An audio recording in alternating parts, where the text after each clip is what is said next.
Power Hour with John Lee. Manel Noriega. Who is he?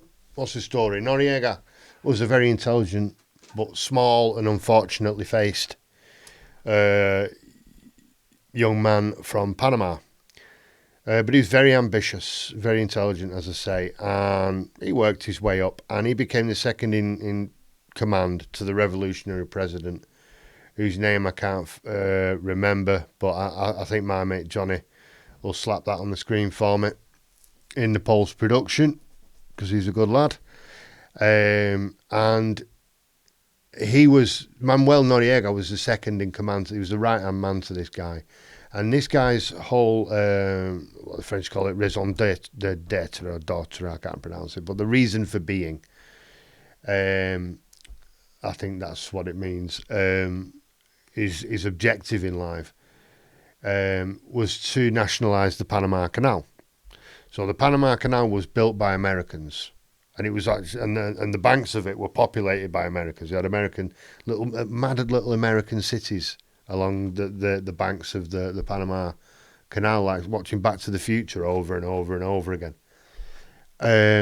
But the Panamanians were angry about this because, as always, it was just a handful of Panamanian oligarchs that made a deal with some American oligarchs and said, yeah, you give us that, nice one, build a canal, we don't live there anyway, we live in fucking Miami, build what you want. So they did, and they built this big canal right through, linking the Pacific with the Atlantic and making that very special and very important, and a trade route and all that.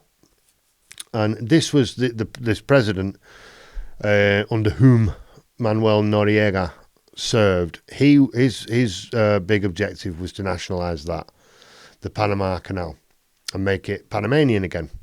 Well, it was never Panamanian, but make that area Panamanian and make the canal Panamanian property.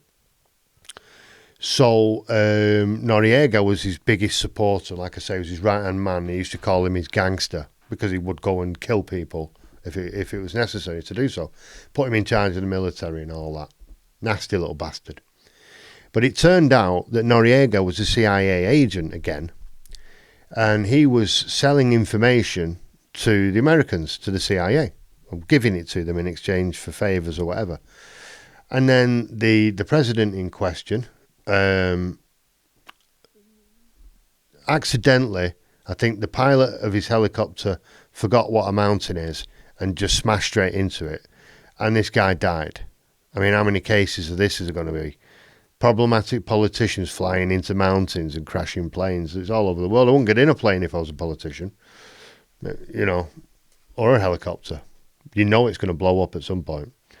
So that happens. This guy gets killed. The president gets killed. Noriega's in charge now, and he's a CIA man, totally, all the way, pure CIA.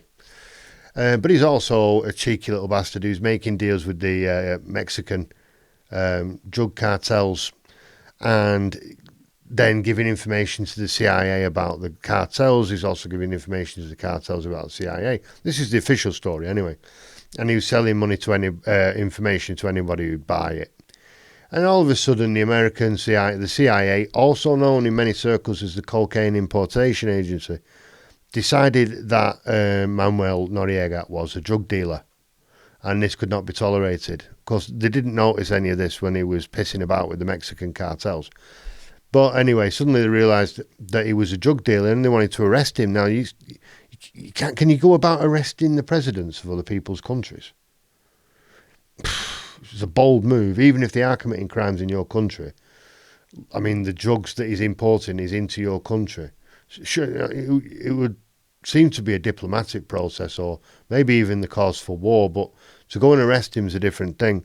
So they did. The American military, led by the CIA, attacked Panama City to get Noriega. And when they went in strong, and nobody knew what was going on. I mean, they all knew there was political trouble. Noriega had been shouting, I don't need the Americans and all that on Panamanian television. So everyone knew there was a problem, but nobody expected that. They went in, the Americans, and just smashed it. They just absolutely smashed it. They killed 1,000 people 1,000 people they killed in Panama just to arrest one guy. And they also made 20,000 people homeless. If you can imagine that. 20,000 people homeless and 1,000 people dead to arrest one guy. And it's the guy that you put in charge in the first place. We didn't want the little bastard. You know, he's the traitor that flew our president into a mountain. You've kept him in charge of our country all this time because he's beneficial to you. And now you don't like him anymore. You turn up and just smash the capital, kill 1,000 people, and make 20,000 people homeless. So they get him to America, and they put him in prison eventually, charged with drug trafficking and all that.